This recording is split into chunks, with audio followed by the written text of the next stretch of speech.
미국이 발칵 뒤집혔습니다. 불과 몇 달 전까지만 해도 1,500달러 하던 LG 세탁기가 하루아침에 2,300달러로 뛰어올랐습니다.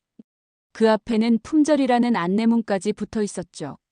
직원은 관세가 올랐기 때문이라고 했지만 저는 믿을 수 없었습니다. 왜냐하면 저는 바로 그 관세를 결정하는 부서에서 일하고 있었으니까요. 그런데 이상했습니다.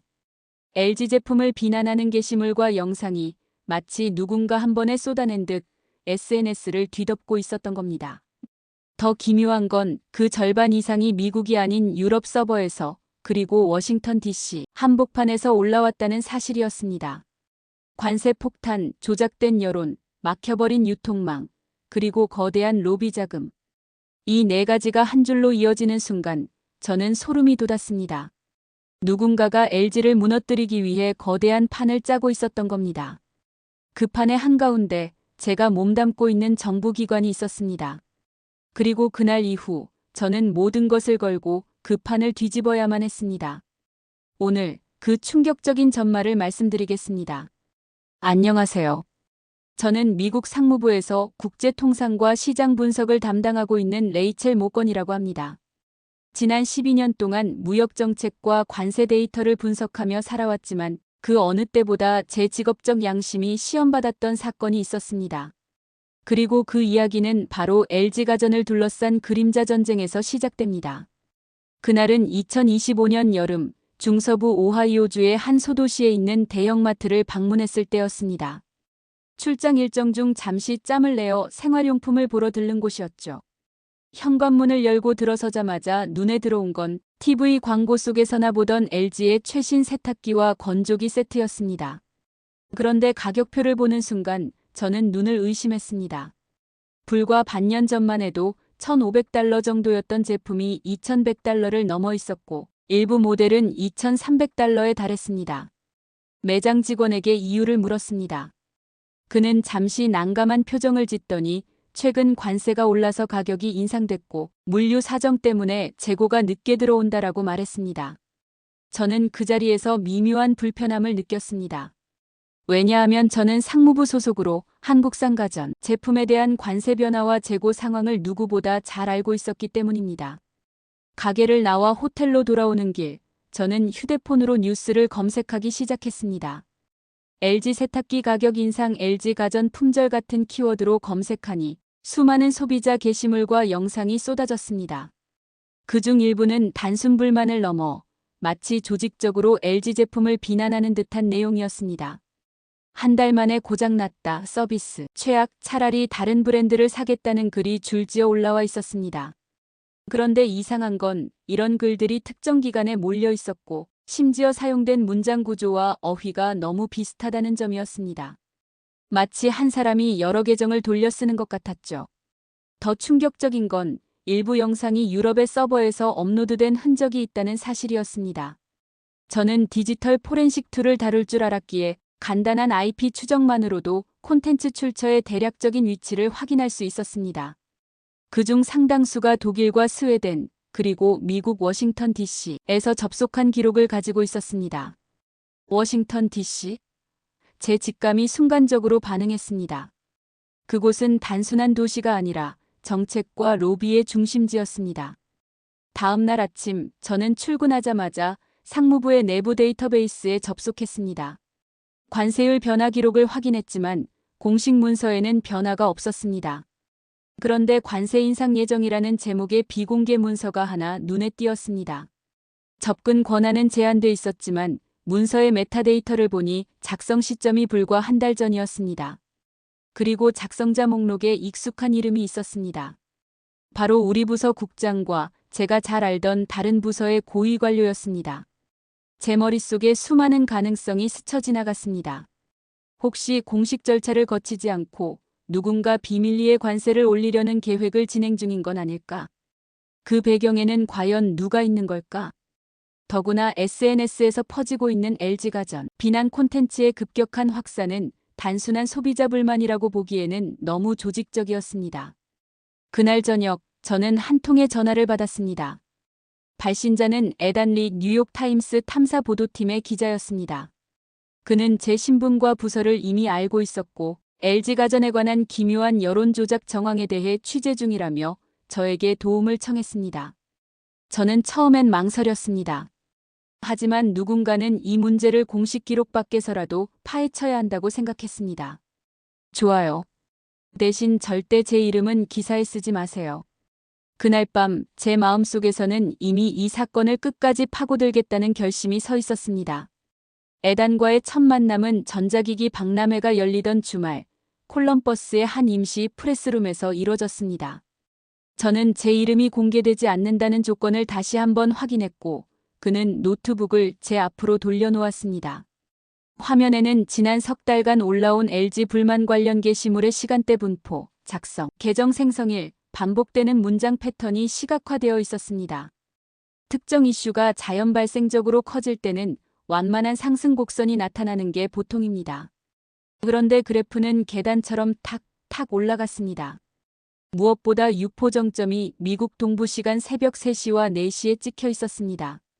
그 시간대는 미국 내 자연 노출과는 잘 맞지 않지요. 공식 라인으로 들어가 보려 했습니다. 저는 상무부 데이터에 접근 권한이 있었고 최근 관세 인상 예정 문서가 떴던 메타데이터가 머릿속에서 계속 맴돌았습니다. 사내 인트라넷에서 연쇄적으로 연결된 문서 열람 기록을 추적하는 순간 경고창이 떴습니다. 이 문서는 특별관리 대상입니다. 접근이 기록됩니다. 마우스가 잠깐 멈췄습니다. 그래도 열었습니다. 파일 제목은 건조했지만 내용은 그렇지 않았습니다. 시장 안정화 조치 검토안. 요약 1항에는 소비자 불만 지속 시 긴급 관세 섹션 201 성격을 검토한다는 문장이 있었고 부록에는 여론 동향 소비자, 게시물 검색 트렌드 유튜브 리뷰 추세가 임계치 초과시라는 조건부 문구가 달려 있었습니다. 저는 거기서 손을 떼야 했습니다. 로그는 남았고 더 보면 더 깊이 끌려 들어갈 게 분명했습니다. 다음 날 에단과 저는 루트를 바꿨습니다. 유통망을 보자고요. 여론과 관세 문서 사이에는 늘 현실의 현물이 있습니다. 박스, 팔레트, 트레일러, 출고 스캔 데이터. 말끔한 발표문으로는 숨길 수 없는 지문들. 마침 저는 업무상 LG 시카고 물류센터에 합법적으로 방문할 수 있는 신분이었습니다. 표면상 목적은 통관물류 효율화 현황 파악. 그러나 제게는 또 다른 질문이 있었습니다. 정말 제품이 없어서 비쌌던 걸까? 아니면 제품이 있는데 못 나간 걸까? 시카고 외곽 대형 창고들이 줄지어 선단지. 바람이 센 날이었고 53피트 트레일러들이 교차로마다 천천히 고개를 내밀었습니다. 보안 게이트에서 신분증을 2번 확인한 뒤 에스코트와 함께 내부로 들어섰습니다. 물류 책임자 앤드류 박이 악수를 청했습니다. 멀리서 오시느라 고생 많으십니다. 콘크리트 바닥 위로 자동화 무인지 개차가 쉴 틈 없이 움직였습니다. 그 뒤로 패널 TV 박스가 산처럼 쌓여 있었습니다. 저는 돌려 말하지 않았습니다. 앤드류, 매장에서는 관세와 공급 부족 때문에 가격이 올랐고 재고가 없다고 했습니다. 그런데 제 눈앞에는 그는 쓴 웃음을 지었습니다. 보시는 대로입니다. 제 창고는 없음이 아닙니다. 그는 단말기를 보여주었습니다. 출고 대기 상태로 묶인 주문들이 날짜 순으로 길게 늘어서 있었습니다. 주문처의 일부는 전국망을 가진 특정 대형 유통체인이었습니다. 상태값은 보류 홀드, 사육 코드는 프로모션 동기화되기. 프로모션 동기화가 뭔가요? 제가 묻자 앤드류는 단호하게 말했습니다. 우리는 출고 지시를 받으면 내보냅니다. 그런데 특정 체인에서 본사단의 결정으로 단가 조정 전까지 내보내지 말라는 오더가 연속으로 들어왔습니다. 그 사이 현장에서는 품절 안내를 붙였고요. 그날 저녁 시내 작은 바에서 에단과 맥주잔을 앞에 두고 데이터 테이블을 마쳤습니다. 그는 뉴욕의 동료에게서 받은 메시지를 보여줬습니다. 워싱턴 DC 쪽 로비 네트워크의 특정 기간 내 프리미엄 OLED 교체 수요 유도라는 문구가 등장합니다. 경쟁사들의 신모델 론칭 타이밍과 맞물려요. 저는 계산기를 꺼내 평균 판매가 변동폭과 판촉비 배분 변화를 대강 추산했습니다. 유통업계에서는 자주 쓰는 코옵 광고비가 유력했습니다. 유통사가 코옵을 더 받는 조건으로 프로모션과 출고, 타이밍을 맞췄을 가능성이 있습니다. 그 사이에 공백을 관세라는 단어로 메우고요. 다음 날 아침 사내 메신저에 알림이 떴습니다. 내부 감찰팀이 레이첼 모건의 지난 48시간 시스템 접근 로그를 검토합니다. 알림창을 보는 순간 제 등줄기를 차가운 손이 쓸고 지나가는 느낌이었습니다. 그날 오후 에다는 저에게 하나의 파일을 건넸습니다. 압축을 풀자 PDF가 여러 개 튀어나왔습니다. MOU, 캠페인 플로우, 지급 일정, 문서 속 로고는 낯익었습니다. 미국의 대형 가전사 2곳, 유럽계 2곳, 그리고 이름만 들어도 아는 로비 PR 대행사. 저는 의자를 뒤로 밀며 눈을 감았습니다. 이 문서를 얻게 된 경위부터 확인해야 한다. 제가 제일 먼저 한 일은 출처 검증이었습니다. 메타데이터의 작성 시각, 편집 계정, 내부 참조 코드, 심지어 문서 안 공백의 폭까지. 조작된 문서는 생각보다 서툰 발자국을 남깁니다. 그러나 이 문서들은 발자국이 너무 말끔했습니다. 그 말은 내부에서 나온 것일 가능성이 높다는 뜻이었습니다. 그 사이 부서 차장은 제게 다음 분기부터 환경 쪽 태스크포스로 옮기라는 통보를 해왔습니다. 표면상 승격이지만 실제로는 통상 라인에서 손떼라는 신호였습니다. 저는 자리에서 일어나 창밖을 잠시 보았습니다. 호수바람이 먼지 섞인 빛을 실어오고 있었습니다. 그 빛 속에서 저는 제 스스로에게 물었습니다. 이 일을 계속할 것인가? 에단에게서 메시지가 도착했습니다. 레이첼, DOJ 연락 왔어요. 공식 접수 전에 프리러닝으로 팩트만 확인하자고 합니다. 내부 저항을 우회하려면 지금이 창입니다. 다음 날, 우리는 마지막 남은 고리를 확인하러 갔습니다. 시카고 다운타운의 오래된 빌딩, 15층. 표지판에는 중립적인 이름의 디지털 미디어 리서치가 적혀 있었지만 기업 등록을 따라 올라가면 워싱턴의 로비 대행사 본사로 이어졌습니다. 리셉션 앞에서 신분증을 보이며 방문 목적을 전했습니다. 소비자 여론조사 자문건으로 왔습니다. 리셉셔니스트는 우리를 응접실로 안내했습니다. 벽에는 신뢰, 투명성, 혁신이란 문구가 적힌 액자가 걸려 있었습니다. 그 문구를 보는 순간 이상하게 웃음이 났습니다. 회의실 문이 열리고 중년의 남성이 들어왔습니다. 그는 악수를 청하며 명함을 내밀었습니다. 마크 체스터. 로비업계에서 이름난 사람. 우리는 가벼운 인사말 뒤로 본론을 시작했습니다. 최근 가전 소비자 여론의 급변을 어떻게 보십니까? 그가 준비해온 슬라이드를 넘기며 말했습니다. 트렌드는 순식간에 옵니다. 품질 이슈 하나면 충분해요. 저는 미소를 지으며 물었습니다. 그 하나가 준비된 것이면요? 순간 그의 표정이 1초쯤 굳었습니다. 그리고 다시 부드럽게 풀렸습니다. 모두 공개된 정보에서 판단하죠. 그 짧은 1초가 제겐 길게 남았습니다. 회의를 마치고 복도 끝 창가에 섰습니다. 아래로는 점심을 먹으러 나온 사람들이 무심히 지나가고 있었습니다. 우리가 캐는 이 수치와 문장들이 저 사람들의 가계부를 바꾸고 어떤 이들의 신뢰를 무너뜨리고 다른 이들의 기술을 깎아내린다는 사실이 가슴을 짓눌렀습니다. 그날 밤 저는 호텔 침대에 누워 눈을 감았습니다. 하루 종일 본 숫자와 화살표가 머릿속에서 꼬리를 물었습니다. 잠이 들기 직전 저는 제 스스로에게 작은 맹세를 했습니다. 증오로 일을 하지 말자. 정확함으로 한다. 그리고 다음 날 우리는 워싱턴으로 향했습니다.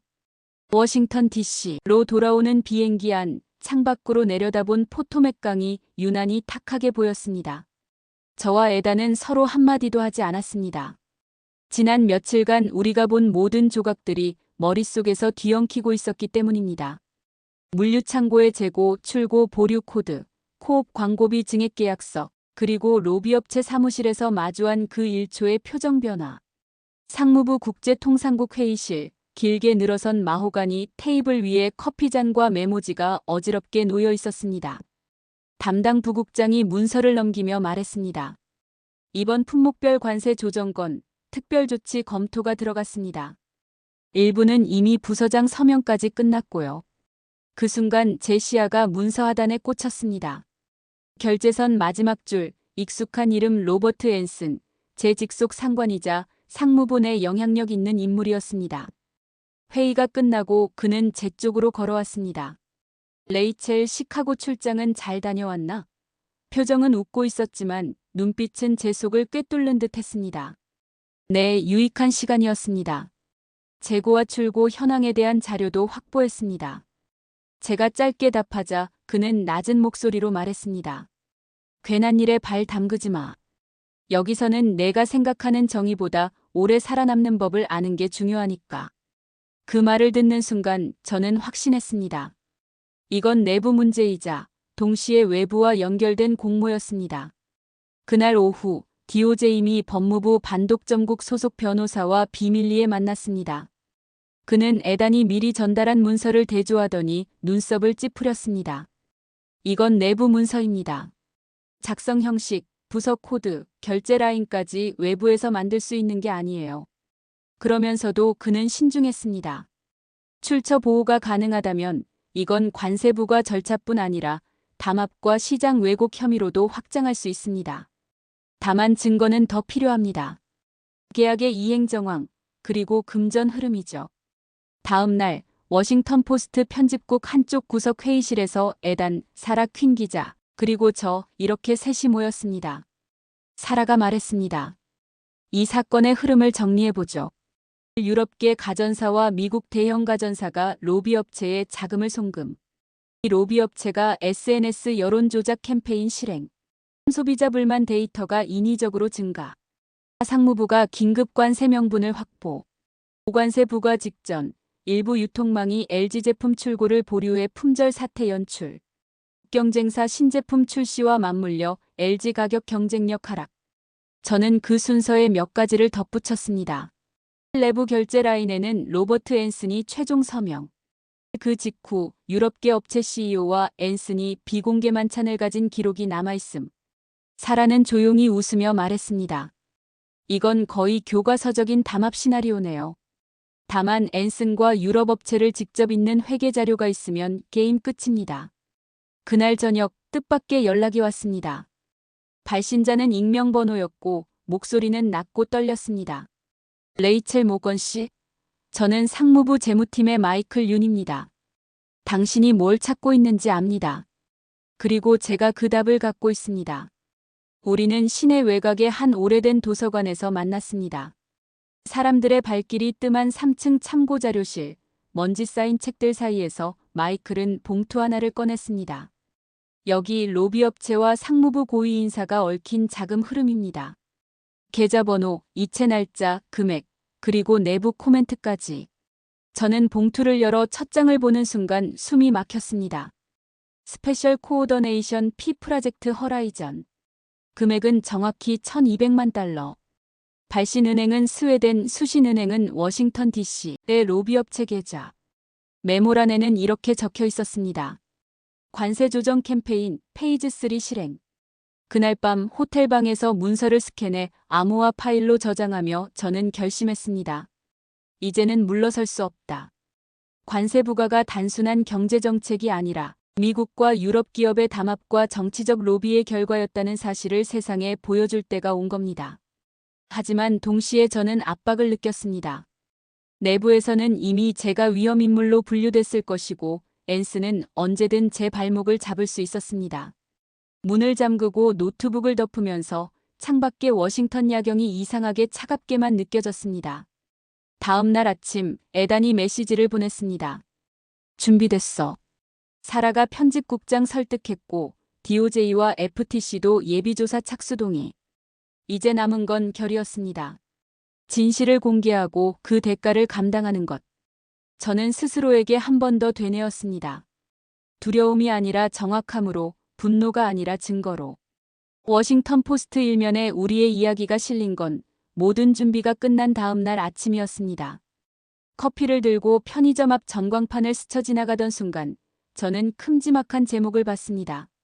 유럽 가전업체 LG 겨냥 여론조작 및 관세 로비 의혹. 그 밑에는 DOJ와 FTC의 합동조사 착수, 그리고 상무부 내부 문건과 송금 내역 일부가 증거로 공개됐다는 내용이 적혀 있었습니다. 애단과 사라가 밤새 교차 검증한 자료들이 이제 세상의 빛을 본 것이었습니다. 점심 무렵 사무실 문이 열리고 로버트 앤슨이 들어왔습니다. 그의 얼굴은 붉게 상기돼 있었고 손에는 신문이 들려 있었습니다. 레이첼, 이게 내 짓이냐? 저는 고개를 들고 차분히 말했습니다. 팩트입니다. 그리고 공적 기록입니다. 그의 목소리는 낮아졌지만 한층 날카로워졌습니다. 내가 뭘 한 건지 알아? 너는 우리를 배신한 거야. 저는 눈을 피하지 않았습니다. 배신이 아니라 의무를 지킨 겁니다. 그 순간 복도 쪽에서 묵직한 발소리가 들렸습니다. 문이 열리고 DOJ 수사관 2명이 나타났습니다.